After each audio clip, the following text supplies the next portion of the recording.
Good morning Odisha महांत news रे आपनकु स्वागत। आज 27 अगस्त मंगलवार मु आपनक पई नै आसीची देश विदेशर 20टी बड़ खबर। आपनकु अनुरोध वीडियो को संपूर्ण देखिबे और याकू लाइक करिया पई भूलिबे नाही और आम वीडियो को आपण माने कौ जिल्लारू देखुचंती कमेंट माध्यम रे जणांतु। खबर नंबर 1 सुभद्रा योजना को नै आसिला बड़ खबर। सुभद्रा योजना को नै आसिला बड़ खबर।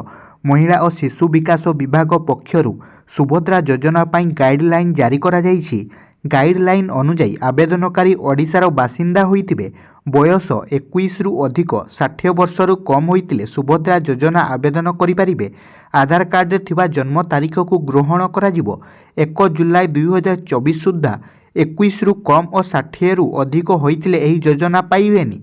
मासकु 1500 बा वर्षकु 18,000 रु अधिक सहायता पाउतिले मिलिबनी। सेहीपरि वर्तमान किंबा पूर्वतन एमपी विधायक होइतिले, आयकर देउतिले, वार्ड मेंबर काउंसिलर छड़ा अन्य पंचायत प्रतिनिधि होइतिले एही योजना मिलिबनी। एथिसह केंद्र एवं राज्य सरकार चाकिरी बा पेंशन पाइतिले एवं परिवारर जलसेचित जमी 5 एकर अण जलसेचित जमी 10 एकर थिले एही योजना पाइबेनी। सुभद्रा पाइबाकू निर्धारित फॉर्म रे आवेदन करिबा आवश्यक।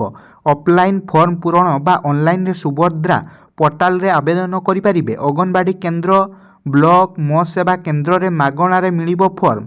आवेदनकारी फॉर्म पूरण करी मो सेवा केंद्र रे दाखल करिवे। खबर नंबर 2 बर्ड फ्लू आतंक ओडिशा कुकुड़ा नेबाकू मना कला पश्चिमबंग। पिपिली रे बर्ड फ्लू भय भितरे ओडिशारू कुकुड़ा नेबाकू मना कला पश्चिमबंग।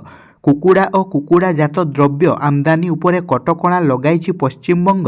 पोल्ट्री फेडरेशन पिपिलीर आबुलपुर अंचलरू संग्रहित नमूनारे H5N1 अभियान इन्फ्लुएंजा भाइरस चिन्हट हेबा परे एही निष्पत्ति निया जाइतबा सूचना मिलिछि। पश्चिमबंग पोल्ट्री फेडरेशन पक्षरु समस्त कुकुड़ा व्यवसायी को एही सूचना दिया जिबा सह ओडिशारू कोनोसी जीवंत कुकुड़ा और कुकुड़ा उत्पादन न आनिबा पई निर्देश दिया जाइछि। एही दिगरे समस्त प्रकार सतर्कता अवलंबन करियाकू परामर्श दिया जाइछि। पिपिली रे बर्ड फ्लू आतंक परे 2 दिन रे 5,000 रु अधिक कुकुड़ा मरी सारिलेनी।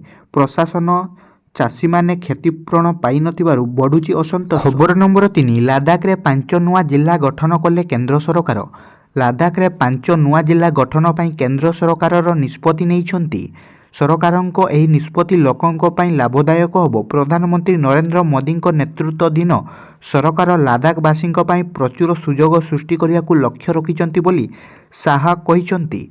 एही 5 नुआ जिलार नामकरण होईची। से गुडीको हैला जनस्कार, द्रास, साम, नुब्रा एवं चंगथांग। एही नुआ जिला गठन हेबा फଳରେ केंद्र शासित अंचल मान्यता पाइथिबा लद्दाख रे वर्तमान सुद्धा जिला संख्या 7 को वृद्धि पाइछि। खबर नंबर 4 3 दिनिया ओडिशा गस्तरे आसुचंती ईडी महानिर्देशक। आज 3 दिनिया ओडिशा गस्तरे आसुचंती प्रवर्तन निर्देशालयर महानिर्देशक राहुल नवीन। एही समय रे एकाधिक पुराना फाइल खोलिबा सह नुआ मामला रुजु नै वरिष्ठ अधिकारींक सह आलोचना करि पारंती। भुवनेश्वर, पुर और कटक गस्त करिवे राहुल नवीन। एही समय रे पुरी रे 2 दिनिया अवस्थान करी प्रभु श्री जगन्नाथ को दर्शन करिवे।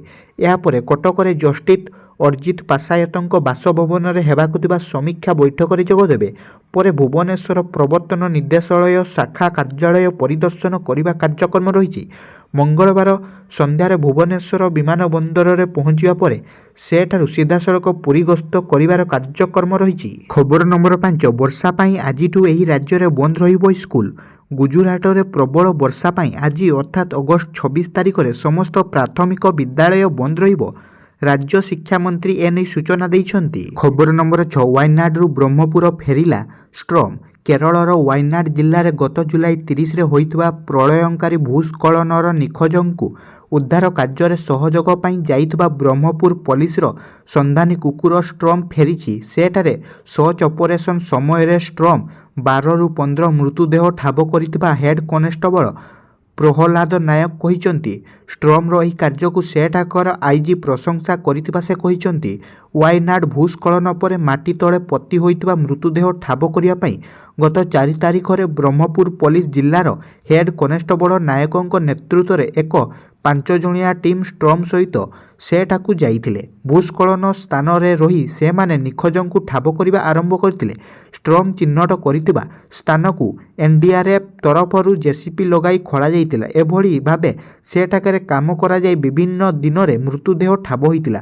ମୃତଦେହ ଠାବ କରିବାରେ ଷ୍ଟ୍ରମ୍ ଏକ ପ୍ରମୁଖ ଭୂମିକା ନେଇଥିଲା। ଷ୍ଟ୍ରମ୍ର କାମକୁ ବିଭିନ୍ନ ମହଲରେ ପ୍ରଶଂସା କରାଯାଇଛି ବୋଲି ହେଡ୍ କନେଷ୍ଟବଳ ନାୟକ କହିଛନ୍ତି। ଖବର ନମ୍ବର 7 ଭଣ୍ଡାର ଘର ମାଟି ତଳେ କିଛି ପଦାର୍ଥ ଅଛି କି ନାହିଁ ତାର ଯାଞ୍ଚ କରାଯିବ। ଆଇନମନ୍ତ୍ରୀ ଭଣ୍ଡାରର ହେବ ଯାଞ୍ଚ। ଭଣ୍ଡାର ଘର ମାଟି ତଳେ କିଛି ପଦାର୍ଥ ଅଛି କି ନାହିଁ ତାର ଯାଞ୍ଚ କରାଯିବ। ଏଭଳି କହିଛନ୍ତି ଆଇନମନ୍ତ୍ରୀ ପୃଥ୍ୱୀରାଜ ହରିଚନ୍ଦନ। ସେ ଆହୁରି କହିଛନ୍ତି ଯେ ରତ୍ନ ଭଣ୍ଡାରର ସୁରକ୍ଷା ଆମର ପ୍ରାଥମିକତା। ଯାଞ୍ଚ ପରେ ରତ୍ନ ଭଣ୍ଡାର ମରାମତି ତାପରେ ହେବ ଗଣତି ମଣତି। 1978 ମସିହାରେ ପ୍ରସ୍ତୁତ ତାଲିକା ତଥ୍ୟ ସହ ମେଳକ ହେବ। ରତ୍ନ ଭଣ୍ଡାର ଭିତରେ ହେବ ଗଣତି ମଣତି କାମ। ରତ୍ନ ଭଣ୍ଡାରର ବାକ୍ସଗୁଡ଼ିକ ସ୍ଥାନାନ୍ତରୀକରଣ ସରିଛି। ଏବେ ମରାମତି କାର୍ଯ୍ୟ ହେବ। ଏହାପରେ ସର୍ଭେ ହେବ। ମାଟି ତଳେ କିଛି ପଦାର୍ଥ ଅଛି କି ନାହିଁ ତାର ଯାଞ୍ଚ କରାଯିବ। ସମ୍ପୂର୍ଣ୍ଣ ମରାମତି ସରିଲେ ଗଣତି ମଣତି ଆରମ୍ଭ ହେବ। ଏହା ରତ୍ନ ଭଣ୍ଡାର ଭିତରେ ହିଁ ହେବ। ମୁଁ ଆଶା କରୁଛୁ 1978ରେ ଯାହା ଥିଲା ତାହା ଥିବ। ଏହି ଗଣତି 1978 ମସିହା ଲିଷ୍ଟ ଅନୁସାରେ ହେବ। 1978ରେ ଯେଉଁ ଡାଟା ବେସ୍ ହୋଇଥିଲା ସେହି ଅନୁସାରେ ମେଳ କରାଯିବ ବୋଲି ମନ୍ତ୍ରୀ କହିଛନ୍ତି। ଖବର ନମ୍ବର 8 ପ୍ୟାରିସରୁ ଗିରଫ ହେଲେ Telegram CEO. Social media platform Telegram ପ୍ରତିଷ୍ଠାତା ତଥା ସିଇଓ ପାଭେଲ ଡୁରୋଭଙ୍କୁ ପ୍ୟାରିସ ନିକଟସ୍ଥ ବରଗେଟ୍ ବିମାନ ବନ୍ଦରରୁ ଗିରଫ କରାଯାଇଛି। ଏହି ପ୍ଲାଟଫର୍ମରେ ଅପରାଧିକ ପୋଷ୍ଟକୁ ରୋକିବା ଲାଗି ପୂର୍ବରୁ ବିଭିନ୍ନ ମହଲରେ ଅଭିଯୋଗ ଉଠିଥିଲା। ଏଥିପାଇଁ ପାଭେଲଙ୍କୁ ପଦକ୍ଷେପ ନେବାକୁ କୁହାଯାଇଥିଲେ ସେ କୌଣସି ପଦକ୍ଷେପ ଗ୍ରହଣ କରିନଥିଲେ। ଟେଲିଗ୍ରାମ ଆପ୍ରେ ମଡେରେଟର ବ୍ୟବସ୍ଥାର ଅଭାବ ରହିଥିଲା, ଯାହାକୁ ନେଇ ତାଙ୍କ ବିରୋଧରେ ଗିରଫ ୱାରେଣ୍ଟ ଜାରି କରାଯାଇଥିଲା। ଏକ ମେସେଜିଂ ଆପ୍ ଭାବେ ଏହି ପ୍ଲାଟଫର୍ମକୁ ଉପଯୋଗ କରି ଆତଙ୍କବାଦୀମାନେ ବିଭିନ୍ନ ସମୟରେ ଅପରାଧିକ କାର୍ଯ୍ୟକଳାପ ଚଳାଇଥିଲେ ମଧ୍ୟ ସେମାନଙ୍କ ଆପତ୍ତିଜନକ କଣ୍ଟେଣ୍ଟକୁ ହଟିନଥିଲା। ଏହାକୁ ଦୃଷ୍ଟିରେ ରଖି ତାଙ୍କୁ ପ୍ୟାରିସ ପୁଲିସ ଗିରଫ କରିଥିବା ଜଣାପଡ଼ିଛି। ଖବର ନମ୍ବର 9 ପାକିସ୍ତାନରେ ପୁଣି ଆତଙ୍କବାଦୀ ଆକ୍ରମଣ। 23 ଲୋକଙ୍କ ମୃତ୍ୟୁ।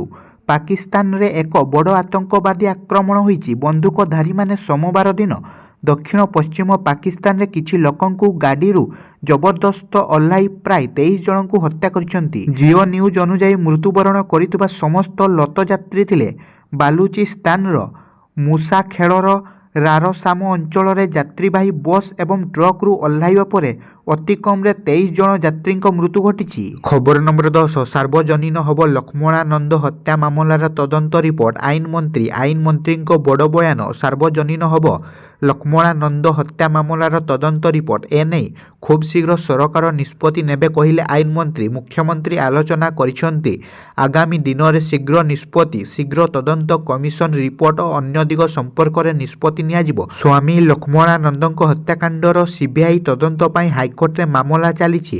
ପୂର୍ବରୁ ବିଜେଡି ସରକାର ମାର୍ଚ୍ଚ 5, 2024ରେ ସତ୍ୟପାଠର ଯୁକ୍ତି ଦର୍ଶାଇଥିଲେ ଯେ ଘଟଣାର 15 ବର୍ଷ ପରେ ସିବିଆଇ ତଦନ୍ତ ଦାବି କରାଯାଉଛି। ଅଥଚ ଏହି ଘଟଣାରେ ଫୁଲବାଣୀର ଅତିରିକ୍ତ ସେସନ କୋର୍ଟ 2013 ମସିହାରେ ଶୁଣାଣି କରି ଦଣ୍ଡ ଦେଇସାରିଛନ୍ତି। ସେମାନେ ଏହା ବିରୋଧରେ 2013ରେ ହାଇକୋର୍ଟରେ ଅପିଲ କରିଛନ୍ତି। ଏହାର ଶୁଣାଣି ହୋଇନି, ତେଣୁ ସିବିଆଇ ତଦନ୍ତ ଦାବିକୁ ଖାରଜ କରାଯାଉ। ଖବର ନମ୍ବର 11 ଭୁବନେଶ୍ୱର ବିମାନ ବନ୍ଦରରୁ 80 କିଲୋ ସୁନା, 1.5 କ୍ୱିଣ୍ଟାଲ ରୂପା ଜବତ। ଭୁବନେଶ୍ୱର ବିଜୁ ପଟ୍ଟନାୟକ ଅନ୍ତର୍ଜାତୀୟ ବିମାନ ବନ୍ଦରରୁ ବ୍ୟାପକ ପରିମାଣର ସୁନା ଓ ରୂପା ଜବତ। 2ଟି କଣ୍ଟେନରରେ ବୋଝେଇ ହୋଇ ଚାଲାଣ ହେଉଥିବା ବେଳେ ସୁନା ରୂପା ଜବତ କରିଛି ସିଟି ଜିଏସ୍ଟି ବିଭାଗ। ପାଖାପାଖି 80 କେଜି ସୁନା ଓ 1.5 କ୍ୱିଣ୍ଟାଲ ରୂପା ଜବତ ହୋଇଥିବା ସୂଚନା ରହିଛି, ଯାହାର ଆନୁମାନିକ ମୂଲ୍ୟ 30 କୋଟିରୁ ଉର୍ଦ୍ଧ୍ୱ ହେବ। ସୁନାର ମୂଲ୍ୟ ସେହିପରି ରୂପାର ମୂଲ୍ୟ 5 କୋଟି ଟଙ୍କା ହେବ ବୋଲି ଆକଳନ କରାଯାଇଛି। ବ୍ୟାଙ୍କରୁ ଏଟିଏମ୍କୁ ଟଙ୍କା ନେବା ପାଇଁ ଯେଉଁ ଗାଡ଼ି ବ୍ୟବହାର କରାଯାଏ ସେହି ଗାଡ଼ିରେ ଚାଲାଣ ହୋଇଥିବା ଜଣାପଡ଼ିଛି। ଏହି ଗାଡ଼ିରେ ସୁରକ୍ଷା ବିଶେଷ ଗୁରୁତ୍ୱ ଦିଆଯାଇଥାଏ। ଏହି ଗାଡ଼ିକୁ ଖୋଲିବା କଷ୍ଟକର। ଯେଉଁମାନେ ସେହି ଗାଡ଼ି ଦାୟିତ୍ୱରେ ଥିବେ ସେମାନେ ଖୋଲି ପାରିବେ। ତେବେ ଏହି ଗାଡ଼ିରେ ସୁନା ନେବା ଆଣିବାକୁ ନେଇ ପ୍ରଶ୍ନ ଉଠିଛି। ଏକ ବଡ଼ ଧରଣର ସୁବ୍ୟବସ୍ଥିତ ଢାଞ୍ଚାରେ ଏପରି ସୁନା ଚାଲାଣ ହେଉଥିବା ସନ୍ଦେହ କରାଯାଉଛି। ଏହା କାରବାର କାହାର ହାତ ଅଛି ତାହା ଜାଣିବା ପାଇଁ ସିଟି ଜିଏସ୍ଟି ଟିମ୍ ଛାନଭିନ୍ ଆରମ୍ଭ କରିଛି।